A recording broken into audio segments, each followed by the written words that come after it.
Hoy el mundo tiene muchos motivos de celebración. Hay muchas fechas en las cuales en cada fecha ellos colocan un motivo.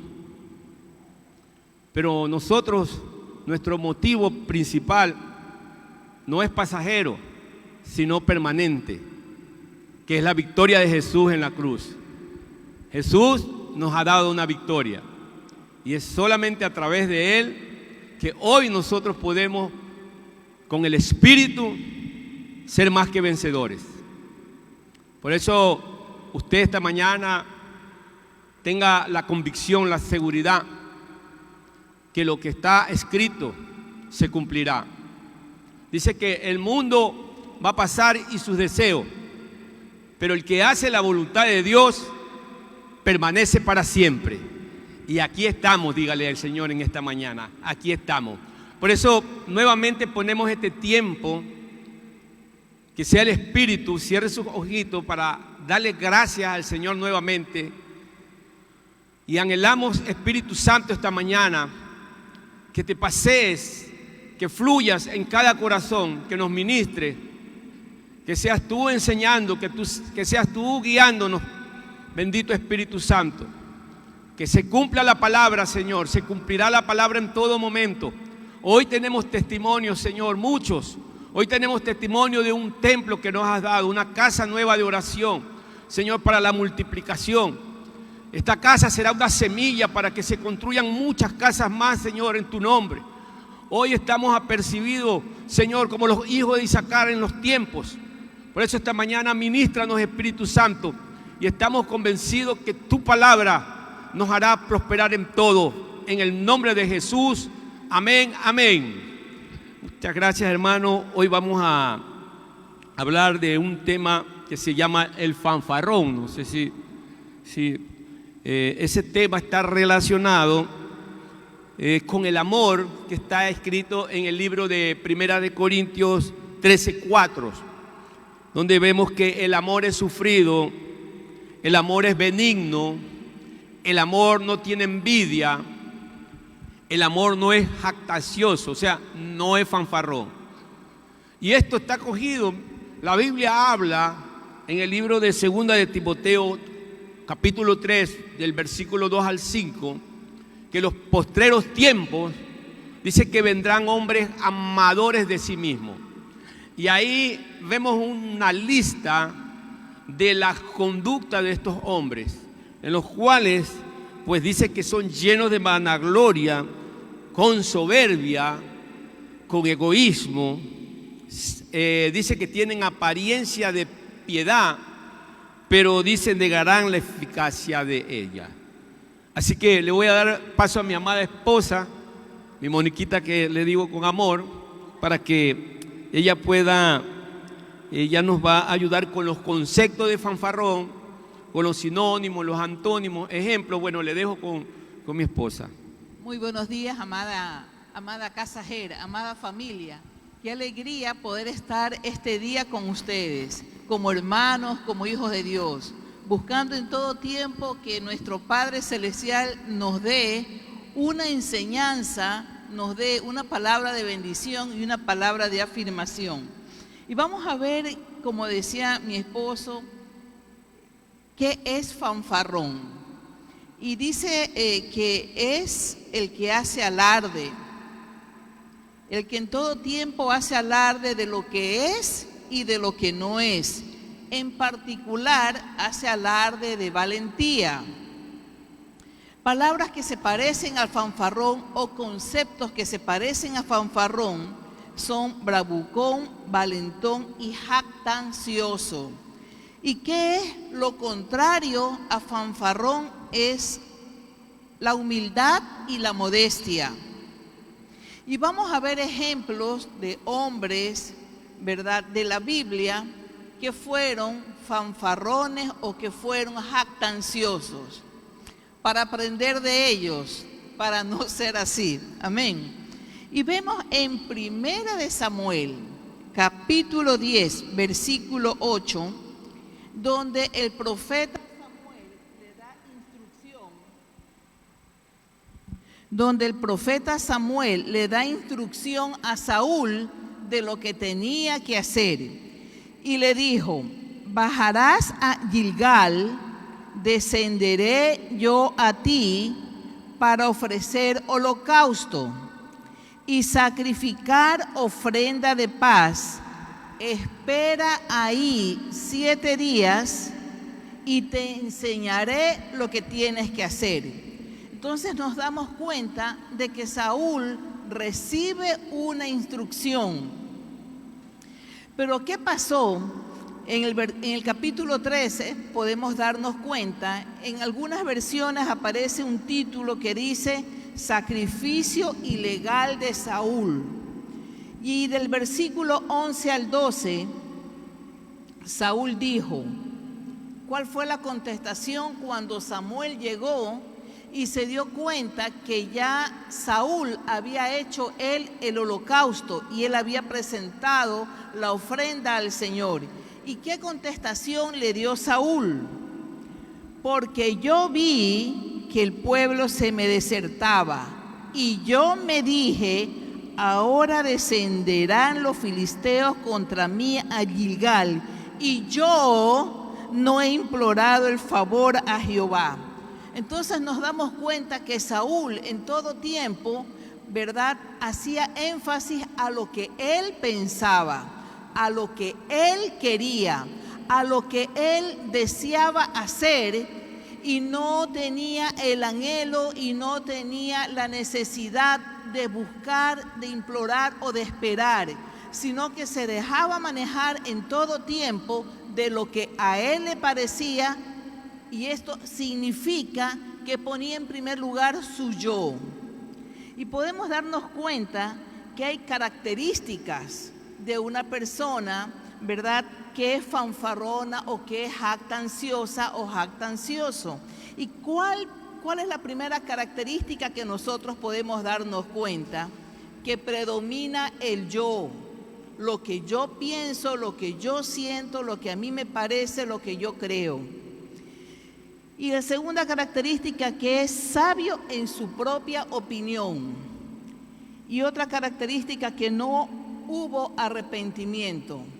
Porque más adelante vemos cuando él recibe otra instrucción por parte del Señor, y él le dice, pero si yo he hecho, cuando le preguntaron, ¿por qué no obedeciste? No, pero si yo hice lo que me dijo Jehová. Y es más, he traído acá al rey de ese lugar donde él me dijo que destruya. Pero la instrucción de él era, la instrucción que le había dado Jehová es que destruya todo el pueblo. Entonces podemos darnos cuenta que no hay un arrepentimiento y que es todo lo contrario, que cada conducta, cada comportamiento reflejaban altivez, que son características de estas personas. Sí, reforzando o resaltando esas características sobre el ejemplo que estábamos mencionando, vemos a Saúl que siempre predominaba el yo. Y esa es una de las características que el fanfarrón comienza a manejarse de una manera siempre que sea su imagen, sea la parte del yo cuidándolo y su toma de decisiones. Es sabio en su propia opinión. En el ejemplo que vemos de Saúl, él no escuchó el consejo de Samuel, no buscó el favor del Señor por la dirección, sino por su conveniencia. Vemos que predomina la altivez y no se da cuenta. Eso es lo más preocupante, que la altivez dice que es como el mal aliento de la persona, que todos lo perciben, pero él no se da cuenta. Y es ahí donde vemos que Saúl no se daba cuenta, porque igual se le dio oportunidad, pero no hubo arrepentimiento. Adelante. Vamos a ver un segundo ejemplo, porque al igual que Saúl hay muchos ejemplos en el Antiguo Testamento, pero también hay varios en el Nuevo Testamento. Y vamos a coger como ejemplo a Pedro. Y leamos, por favor, si nosotros leemos Mateo 26, 31, entre algunas cosas que Jesús estaba diciendo, dijo: el pastor será herido y las ovejas del rebaño serán dispersas. Él estaba dando a entender que él iba a ser tomado, ¿verdad? Y que él no iba a estar con ellos y que ellos iban a dispersarse. Entonces, en el versículo 33 vemos qué respondió Pedro. Él dijo: aunque todos se escandalicen, de ti yo no lo haré. Pero me gusta la versión de Dios habla hoy, que dice: aunque todos pierdan la fe en ti, yo no la perderé. Y Jesús le dijo en el versículo 34: esta misma noche, antes de que cante el gallo, me negarás 3 veces. Y Pedro le contestó en el versículo 35: aunque me sea necesario morir contigo, yo no te negaré. Y todos los discípulos dijeron lo mismo. Entonces nos podemos dar cuenta que las características se vuelven a repetir, que predomina en todo tiempo el yo, que es sabio en su propia opinión y que hace alarde de su valentía. Porque nosotros podemos darnos cuenta que efectivamente Jesús lo llamó a Pedro y que él inmediatamente lo siguió, y que Jesús estuvo todo el tiempo con Pedro. Mas sin embargo, Pedro había dejado las redes. Pedro seguía a Jesús. Pedro estaba con él, estuvo en momentos claves con Jesús. Mas sin embargo, un Pedro no había dejado el yo. Un Pedro hacía alarde de que él estaba siempre con el Maestro. Él quería que en todo tiempo estuviese en primer lugar y fuese considerado de esa manera con el grupo de sus discípulos, de Jesús. Y vemos que Pedro, resaltando las características, predomina el yo, estaba seguro en su propia fuerza, presume de mucha valentía y en todo tiempo, a pesar de que era afectado por la presencia de Jesús, por lo que miraba de Jesús, poco a poco su corazón iba siendo afectado, pero el viejo hombre permanecía. ¿Qué quiere decir esto? Estos ejemplos que hemos puesto son de hombres. Saúl fue ungido por el Señor y Pedro pues escogido por Jesús. Estamos dando ejemplos de hombres que han tenido la oportunidad de estar en la presencia, de conocer la palabra, de estar ahí. Ahora podemos nosotros imaginar, si no tenemos la presencia, si no conocemos, el hombre está perdido. Entonces, pero hay una marcada diferencia en la oportunidad que da el Señor, porque todos en su debido tiempo hemos sido jactanciosos, hemos sido fanfarrones, y es exclusivamente en esa parte con las personas que amamos. Es que yo soy el que pago la casa, es que yo soy el proveedor, es que yo hago esto. Entonces hemos sido fanfarrones, pero sin embargo la oportunidad que el Señor nos da es cuando somos confrontados. Sí, y nosotros podemos darnos cuenta que aunque, como hablábamos de Pedro, estuvo con Jesús, le servía a Jesús, mas sin embargo su comportamiento, dicen que él en todo momento a él le gustaba que lo tomen en cuenta. Le gustaba que él consideren que siempre estuvo al lado del Maestro. Pero también hay otra persona que fue todo lo contrario, ¿no? Otra persona que aunque era romano, aunque él era una persona muy importante, mas sin embargo tuvo una actitud diferente. Correcto. Podemos ver nosotros en el libro de Lucas 7, el capítulo 7, del versículo 1 va hasta el 7, donde vemos a un hombre romano, el centurión, y voy a leer parte de lo que habla la Biblia. Dice: y el siervo de un centurión, en el versículo 2, en el siervo de un centurión, a quien éste quería mucho, estaba enfermo y a punto de morir. Ahí vemos que un centurión, un hombre que tenía una autoridad, que estaba en jerarquía, este hombre amaba a alguien como su familia, como a un hijo. Uno ama a un hijo, como uno ama a un familiar, amaba a alguien que estaba a su servicio. Y esta es una de las características de cuando nuestro corazón es transformado, cuando dice el amor no es jactancioso. O sea, esto es cuando nosotros comenzamos a ser personas en las cuales la jactancia la dejamos a un lado y predomina el amor. Y este centurión nos da un ejemplo de que él en todo momento, y vamos a leerlo, que en todo momento él dejó a un lado el yo. Y dice en el versículo 3, cuando el centurión oyó hablar de Jesús, envió a unos ancianos de los judíos, rogándole que viniese a sanar a su siervo.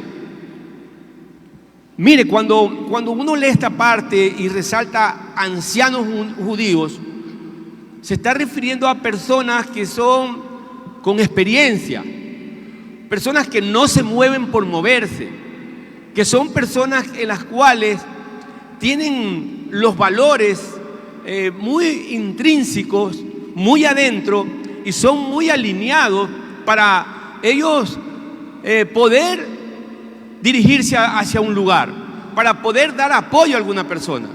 Sin embargo, estos ancianos que podemos nosotros en la imaginación darnos cuenta que habría un testimonio de este centurión, y aquí lo especifica en la Biblia.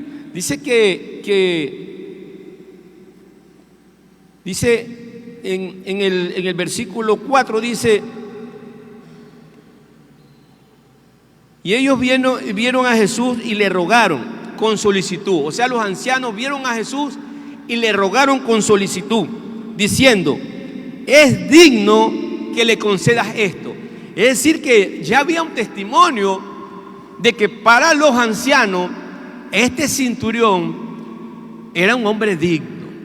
Ahora, imagínense, voy a hacer un escenario de que a veces cuando predomina el yo, podía haber dicho este centurión, habiendo todas estas obras, se hubiera referido y hubiera dicho: mira, búsquenlo a Jesús, que yo sé que él tiene poder, y háblenle de que yo soy una persona que les ha ayudado, que soy una persona que ustedes me conocen.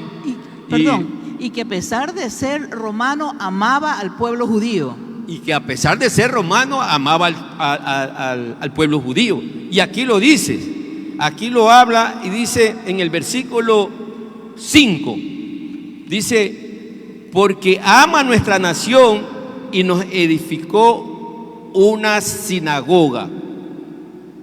Y Jesús dice en el versículo 6, fue con ellos, pero cuando ya no estaban lejos, el centurión envió a unos amigos, o sea, personas de confianza.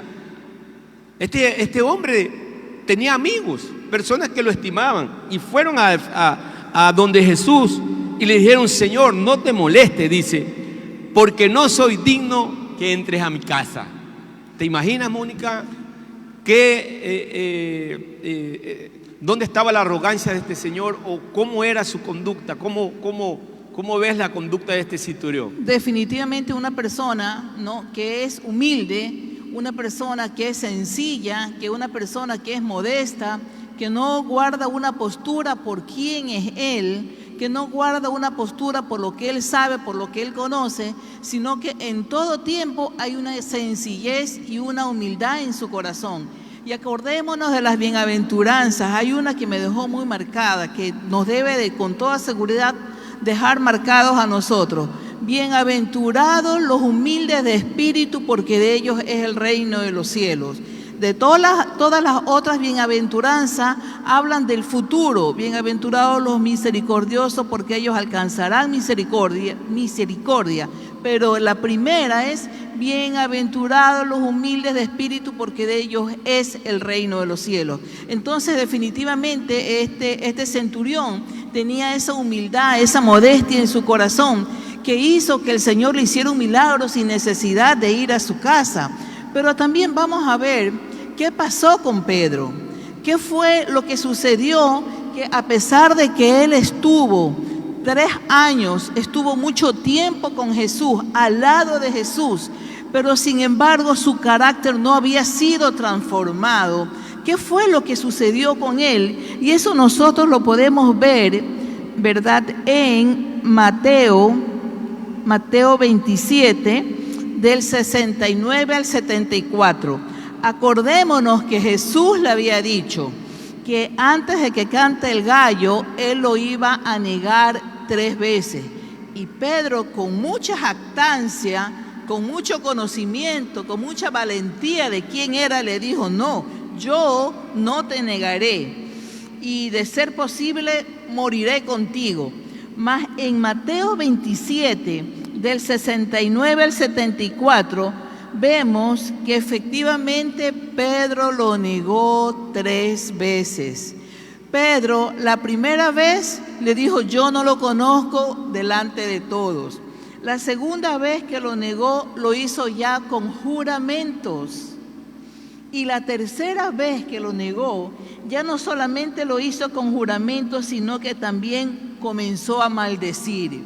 Y dice la palabra de Dios que antes de que él terminara de hablar, efectivamente el gallo cantó. Y yo me imagino en ese momento que lo resalta Lucas 22:61. Dice: entonces, pareciera que estaba cerca del maestro. Dice en Lucas 22:61, entonces, vuelto el Señor, miró a Pedro. Él sabía lo que Pedro estaba haciendo. Él nos conoce a nosotros. Él sabe en qué momento entra esa arrogancia a cada uno de nosotros. Como dice mi esposo, en qué momento nos comenzamos a jactar de lo que nosotros somos, de lo que nosotros tenemos, del conocimiento incluso que hay en cada uno de nosotros, y eso repercute en nuestra familia, eso repercute en nuestras relaciones, y eso repercute en nuestra iglesia, en la iglesia del Señor, en la iglesia donde todos los hermanos debemos de amarnos, en la iglesia donde no hay quién es qué ni nada de eso, sino que para nuestro Padre todos somos iguales. A nuestro Padre le interesa es que nosotros nos amemos como Él nos amó. Pero cuando Pedro sintió la mirada de Jesús, es como que nosotros tuviésemos un encuentro con el Señor, ¿verdad? Él dice que inmediatamente en el versículo 62 de Lucas 22 dice: y Pedro salió afuera y lloró amargamente. Pedro lloró amargamente. Pedro en ese momento se dio cuenta lo que él había hecho, sintió vergüenza, sintió mucha decepción de él mismo. Cuando él sintió esa confrontación con el Señor, nos damos cuenta que muchísimas veces pasamos por procesos, pasamos por circunstancias, pasamos por tiempos difíciles, porque el Señor nos está diciendo a través de cada una de esas circunstancias: yo quiero mejorarte, yo quiero que dependas de mí, yo quiero que me busques, yo quiero que seas humilde, yo quiero que veas al hermano, como dice la palabra, como superior a ti. Yo quiero que en todo tiempo ames a todos por iguales. En ese momento, cuando nosotros tenemos ese encuentro, como cuando Pedro tuvo ese encuentro con la mirada de Jesús, dice que él lloró amargamente. Lloró amargamente. Desde ahí en adelante vemos a un Pedro diferente. Vemos un Pedro que comenzó a caminar diferente. Dice que el proceso comenzó, el proceso de perdón y reconciliación con el Maestro, y pudo estar listo para recibir al Espíritu Santo, y vemos que fue confrontado de tal manera, porque hay una diferencia del antes y el después del Pedro, tanto así que él murió y fue humillado también y tuvo su muerte en cruz. Esa es la diferencia que hoy nuestro Padre está anhelando de cada uno de nosotros, que aunque nosotros seamos familia, no importa quién es el que está proveyendo, porque de pronto mi esposa se pudo haber quedado sin trabajo y yo estoy proveyendo, pero no tiene que haber jactancia, no tiene que haber arrogancia, no debemos de ser fanfarrones, todo lo contrario. Nuestro Padre está anhelando que nosotros tengamos la actitud que tuvo Pedro, que lloró amargamente porque sintió que falló a Jesús. Y esa oportunidad Jesús nos da a todos, porque todo, dice la palabra mismo, dice que si alguno no ha ofendido, esto está en el libro de Santiago 3, este es varón perfecto, porque todos ofendemos y todos en su tiempo hemos sido fanfarrones. Por eso esta mañana le pido al grupo, al equipo, que amamos tu presencia para poder ministrar con esa alabanza, porque este tiempo, mi querido hermano, como está escrito en la palabra, vendrán tiempos donde habrá hombres amadores de sí mismos. O sea, estamos viendo los tiempos donde se está levantando una maldad grande, pero sin embargo, muchas personas cristianas hemos sido afectados por esos ambientes, y cuando entramos a la familia, a lo mejor hemos sido fanfarrón con la esposa, con los hijos, y esta palabra me confrontó mucho. Esta palabra me quebrantó, y les soy honesto, he sido muy fanfarrón. Reconozco, confieso públicamente que en muchas ocasiones, a lo mejor dándome cuenta o sin darme cuenta, he fanfarroneado. Y pido así perdón públicamente, he pedido perdón al Señor si algún hermano o algún familiar, algún amigo he ofendido de una manera de que he querido presumir y sin darme cuenta he estado opacando. Por eso esta mañana usted y yo tenemos la oportunidad, así como vimos la semana pasada, sin registro, donde el Señor nos manda que perdonemos, donde no registremos, que fue afectado con esa palabra también. Hoy, esta mañana, el Espíritu quiere afectarnos para que reconozcamos y pedamos perdón. Y escrito está que no hay condenación, dice, para los que andan en el Espíritu. La palabra no es para condenar, sino para ser libre. Por eso te pido que te pongas sobre tus pies esta mañana. Si estás con algún familiar, algún hermano que aprecias mucho, cógele su manito. Quizás tú dices, yo no lo he ofendido a él, pero ofendiste a su madre o ofendiste a su padre. Quizás tú digas, bueno, a mi hijo yo nunca le he dicho nada, lo amo, pero sin embargo lo ofendiste, a un día se sintió solo, o le dijiste una palabra, o quizás un hijo le dijo a un padre, Señor, un hijo lo agravió sin darse cuenta y lo ofendió. Por eso esta mañana juntos vamos a pedirle al Señor, ahí donde estás, cierra tus ojos. Y si estás en tu casa, mi querido hermano, cierra tus ojos, porque dile al Señor que amamos su presencia. Déjate ministrar por la alabanza. Te amamos, y confiesa, dice, confesaos vuestras ofensas los unos a los otros y orad los unos a los otros y seremos.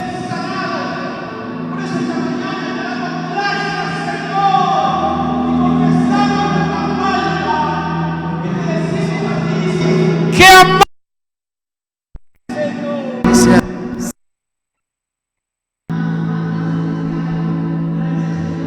Volveremos hacia ti. El cielo hoy está aquí. Correremos hacia ti. El cielo hoy está aquí. Amamos tu presencia, oh Dios.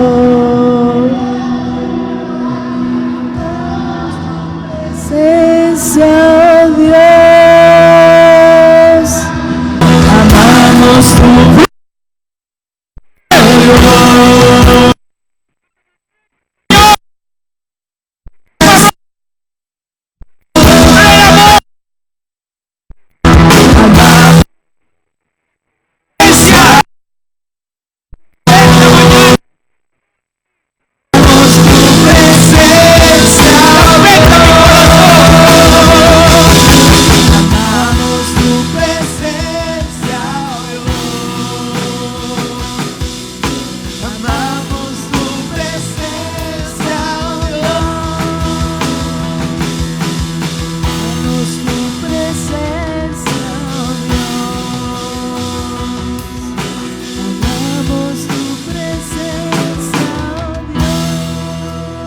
Levanta tu mano en señal de victoria y dile a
Señor de señores. Toda la gloria, la honra para el Señor.